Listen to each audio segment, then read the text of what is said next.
আমি দেখতে চাই আহাসানু আমালা, কোন ব্যক্তি উত্তম আমল করে। কি আমল? উত্তম আমল। তার মানে এখানে একটা বাইন্ডিং পড়ে গেল, মানে যেমন ইচ্ছা তেমন আর করা যাবে না। এখন উত্তম আমল কোনটা এটা কে বলবে? উত্তম আমল কোনটা কে বলবে? এটাকে আমরা বলে দেব? জি না, এটা আমরা বলতে পারি না। আল্লাহর নবী তিনি বলছেন, সহিহ মুসলিম হাদিস নাম্বার 1718, মান আমিলা আমালান লাইসা লাহি আমরুনা ফাহুয়া রাদ।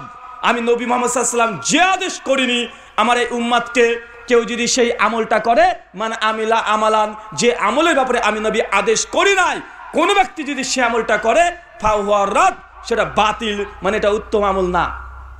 উত্তম আমল কোনটা? সূরা হাসর 59 আয়াত 7 আল্লাহ বলছেন, মা আতাকুমুর রাসূলু ফাকুযুহু ওয়া মা নাহাকুম আনহু ফান্তাহু। আমার নবী তোমাকে যা দিয়েছে, যতটুকু দিয়েছে তাকে গ্রহণ করে নাও, আর যা দেয় নাই তার দিকে দৃষ্টি দেবে না, ঘুরেও তাকাবে না। নবী দেয় নাই আপনি করতে পারবেন না, এটা হচ্ছে উত্তম আমল। নবী যে কাজ করেনি আপনি করবেন না, এটাও আমল। কথা বুঝতে পারলেন না? ইবাদত কয় দিক থেকে হয়? ইমাম ইবনে কাইয়িম আয-জাওযানী রাহিমাহুল্লাহ বলছেন, ইবাদতের দুটো অংশ। কয়টা অংশ? দুটো অংশ। এক, আল্লাহকে খুশি করার জন্য আল্লাহ যা আদেশ করেছে ওগুলোকে করবেন, এটা হচ্ছে ইবাদত। দুই, আল্লাহ যেগুলো করলে অখুশি হয়, নারাজ হয়ে যায়, রাগান্বিত হয়ে যায়, আল্লাহ যেগুলোকে হারাম করেছে, নবী যেগুলোকে হারাম করেছে, এই হারাম থেকে দূরে থাকা, এটাও ইবাদত। কয়েকটা উদাহরণ দিলে বুঝতে পারবেন। পবিত্র কোরআনুল কারীমের মধ্যে একাধিক জায়গায় আল্লাহ বলছেন, আকিমিস সালাত, তোমরা নামাজ কায়েম করো, নামাজ পড়ো। এখন কোনো ব্যক্তি যদি নামাজ পড়ে, এটা আল্লাহর ইবাদত করলো কি করলো না? এ ব্যক্তি আল্লাহর ইবাদত করলো। একইভাবে পবিত্র সূরা বাকারা আয়াত নম্বর 83 আল্লাহ বলছেন, ইয়া আইয়ুহাল্লাযীনা আমানু, হে বিশ্বাসীগণ, কুতিবা আলাইকুমুস সিয়াম, তোমাদের উপর রোজাকে আমি ফরজ করলাম। কেউ যদি রমজানের রোজা পালন করে, এটা আল্লাহর ইবাদত কি ইবাদত নয়? ইবাদত। তার মানে বোঝা গেল, নামাজ পড়া যেমন ইবাদত, যাকাত দেওয়া যেমন ইবাদত, সিয়াম পালন করা যেমন ইবাদত, ডাকাতি করা ইবাদত কি ইবাদত নয়? হ্যাঁ, ডাকাতি করা ইবাদত নয়? ডাকাতি না করাটাই ইবাদত। কি বললাম? ডাকাতি না করাটাই ইবাদত। সুদ না খাওয়াটা কি ইবাদত। ঘুষ না নেওয়াটা কি ইবাদত। স্ত্রীকে মোহর দেওয়া কি?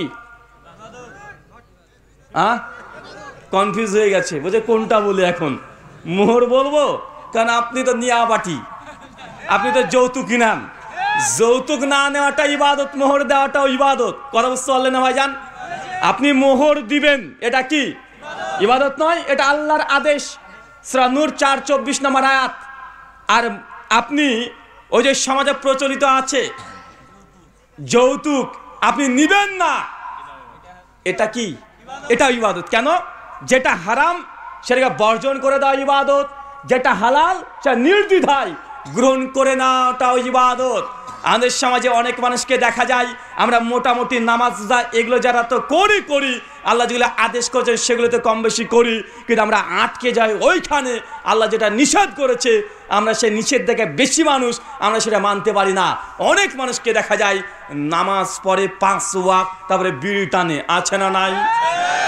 চাচা, বয়স 50 বছর হয়ে গেছে আপনার, একদম 50 বছর, এখনো বিড়ি খেতে দেখেছি আপনাকে। এই আলোচনা শেষ হবে, গাড়ি নিয়ে বের হব, অনেক ভদ্রলোক দেখবো যে বলবে আজকে যা বক্তব্য হলো রে, হেভি বক্তৃতা দিয়েছে, এ বলবে আর বিড়ি টানবে আর যাবে। এটা প্রত্যেক ওয়াজ মাহফিলের শেষে এবং ঢোকার সময়, বের হওয়ার সময় এটাই দেখি। আলোচনা শেষ, চলে যাচ্ছি আমরা গাড়িতে করে, ও একদম মুখ সামনে দাঁড়িয়ে আছে, একদম কঠিনভাবে দাঁড়িয়ে আছে, টানছে আর চলে যাচ্ছে। বলেন তো ভাই, এই ওয়াজের কি ফায়দা হলো? এই আলোচনার কি ফায়দা হলো? ভাই আছে না নাই? আছে। মনে রাখবেন, আল্লাহ সুবহানাহু ওয়া তাআলার উদ্দেশ্যে খুশি করার জন্য যেমন নামাজ পড়া ইবাদত, একইভাবে আল্লাহ যা হারাম করেছে সেটা ছেড়ে দেওয়া, এটাও ইবাদত। অনেক মানুষ আছে যারা ইবাদত করবে, ইবাদত করে জাহান্নামে যাবে, ইবাদত করে জাহান্নামে যেতে হবে। অনেক মানুষের কথা কোরআন কারীমের মধ্যে মজুদ আছে। আপনাকে কয়েকটা ঘটনা বলে বুঝতে পারবেন। সূরা গাশিয়া খুলবেন, সূরা নম্বর 88 আয়াত নম্বর 2 এবং 3 এবং 4 পর আয়াতগুলো পড়বেন, বাংলাতে পড়েন। কি বললাম চাচা? সূরা গাশিয়া সূরা নম্বর 88 আয়াত নাম্বার 1 2 3 4 পরপর পড়তে থাকেন। প্রত্যেক জুমাতে দেখবেন আহলে হাদিস মসজিদ থেকে বিশেষ করে সূরা গাশিয়া কিরাত করা হয় কি হয় না? কারণ এটাও একটা সুন্নাহ, কিরাতে এটা সুন্নাত। আল্লাহ সুবহানাহু বলছেন আমিলাতুন নাসিবা, এক শ্রেণীর ইবাদত গুজার বান্দা আছে যারা ইবাদত করে করে ক্লান্ত হয়ে গেছে। চাচা কি হয়েছে? ইবাদত করে করে ক্লান্ত। আপনি কখনো হয়েছেন? আমিলাতুন নাসিবা, ইবাদত করে করে ক্লান্ত হয়ে গেছে। প্রতিদান তাসলা নারুন হামিয়া, আমি আল্লাহ ওই ব্যক্তিকে ধরে জাহান্নামে নিক্ষেপ করব। কি বুঝতে পারলেন? কি বুঝতে পারলেন? আল্লাহ কোরআন মাজিদে বলছেন আমিলাতুন নাসিবা, ইবাদত করবে অনেক মানুষ, ইবাদত করে করে ক্লান্ত হয়ে গেছে, মনে করছে আল্লাহকে খুশি করছি, একদম ইবাদত করে চলে যায়। আল্লাহ বলছে তাসলা নারুন হামিয়া, আমি আল্লাহ তারপর তাকে ধরে জাহান্নামে নিক্ষেপ করব। তার মানে আপনাকে এই আল্লাহর এই কোরআনের আয়াতের উপরে বিশ্বাস যদি থাকে, যদি সত্যি আপনি মনে করেন এটা আল্লাহর কোরআনের আয়াত, এরা যদি আপনি একবার জেনে নেন, অন্তর থেকে এই কথা স্বীকার করতে হবে। সমাজে, আমাদের মুসলিম সমাজের মধ্যে এমন কিছু ইবাদত গুজার বান্দা থাকবে, সমাজে এমন কিছু ইবাদত থাকবে যে ইবাদত করেই মানুষকে জাহান্নামে যেতে হবে। এটা আল্লাহর কোরআনের কথা। আপনি হাদিস বললে হয়তো বা ভাবতে পারেন আচ্ছা দুর্বল হতে পারে, কিন্তু এটা যে আল্লাহর কোরআন বলছে, এটা আল্লাহ নিজেই বলছে ইবাদত করে করে ক্লান্ত হয়ে যাবে, তারপরে মানুষকে আমি জাহান্নামে নিক্ষেপ করব। 2 সূরা কাহাফ সূরা নম্বর 18 আয়াত নাম্বার 3 আল্লাহ বলছেন কুল হাল নাবিকুম, হে নবী আমি কি ওই সব ব্যক্তি প্রসঙ্গে আপনাকে জানিয়ে দেব আকসাইনা আমালা, যার অনেক বেশি ইবাদত করেছে, আমল করেছে, কোরআনের আয়াত আছে ইবাদত আমল করেছে, তারপরেও নিজেদের আমল নিয়ে যাদেরকে আমি জাহান্নামে প্রবেশ করাবো। তার মানে বোঝা যাচ্ছে চাচা কঠিন সাবধান থাকতে হবে। এটা ইসলাম। আল্লাহ সদা কোরআন মাজিদে বলে দিচ্ছি স্পষ্টভাবে, মানুষ ইবাদত করে করে ক্লান্ত হয়ে যাবে। এরকম অনেক ইবাদত গুজার বান্দা আছে, ইবাদত করে জাহান্নামে যেতে হবে।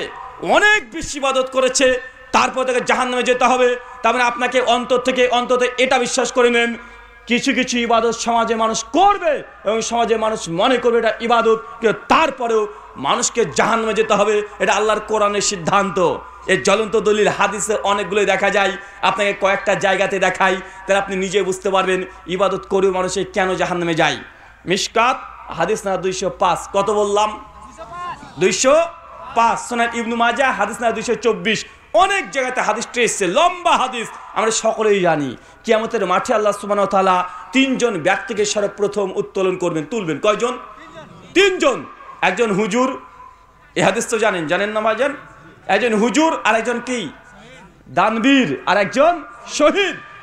দানবীরকে তুলবেন, তুলে আল্লাহ বলবেন যে দেখো তোমাকে দুনিয়াতে তুমি কোটি কোটি টাকা দিয়েছিলাম, এই টাকা দিয়ে কি করেছো? ও গর্ব করে আল্লাহ বলে আল্লাহ তুমি যেমন দুনিয়াতে টাকা দিয়েছিলে, সম্পত্তি দিয়েছিলে, আল্লাহ এমন কোনো মানুষ নেই যে আমার কাছে দান চেয়েছে, সাদাকা চেয়েছে, আমি দিই নাই। মানে আপনাকে ব্যাখ্যা করে বলছি, হাদিসের ভাব অর্থ এমনটাই হচ্ছে।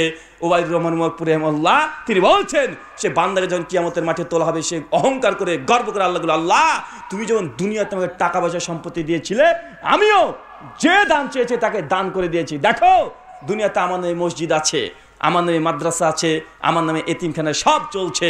আল্লাহ তখন বলবেন আনতা কাযাবতা, আরে মিথ্যাবাদী, তুই মিথ্যা কথা বলছিস, তুই এগুলো করেছিস ঠিক, তবে তুই আমাকে সন্তুষ্ট করার জন্য, খুশি করার জন্য এই একটা ইবাদত করিসনি। তুই তো ইবাদত করেছিলি মানুষ থেকে দানবীর বলবে, এটা শোনার জন্য।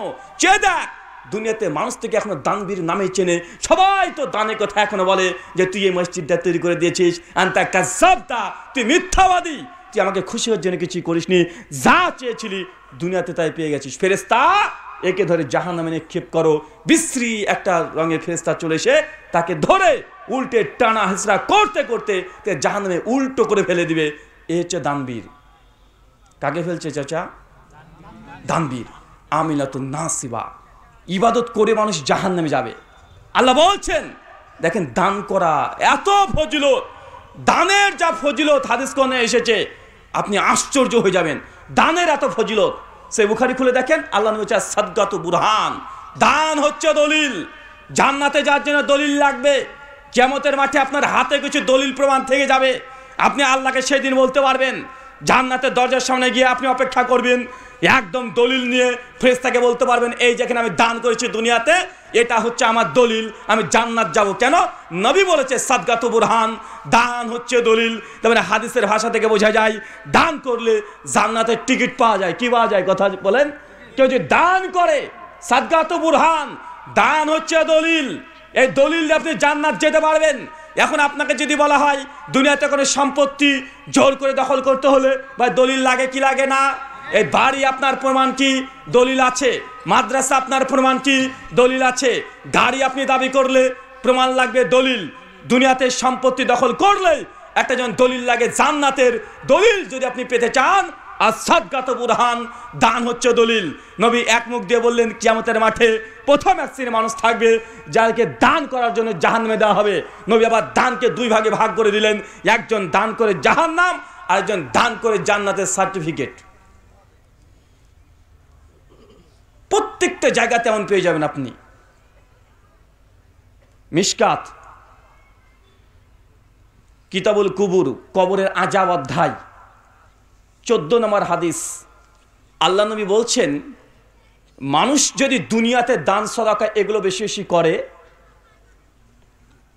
কবরে যখন আপনাকে প্রবেশ করে দেওয়া হবে সেই সময় কবর আপনাকে আযাব দেবে। কি দিবে? কথা বলেন। আযাব দেওয়ার জন্য আসবে। আর দান সদাকা কবরের মধ্যে ঢালের মতো কাজ করবে। কিসের মতো? ঢাল বোঝেন?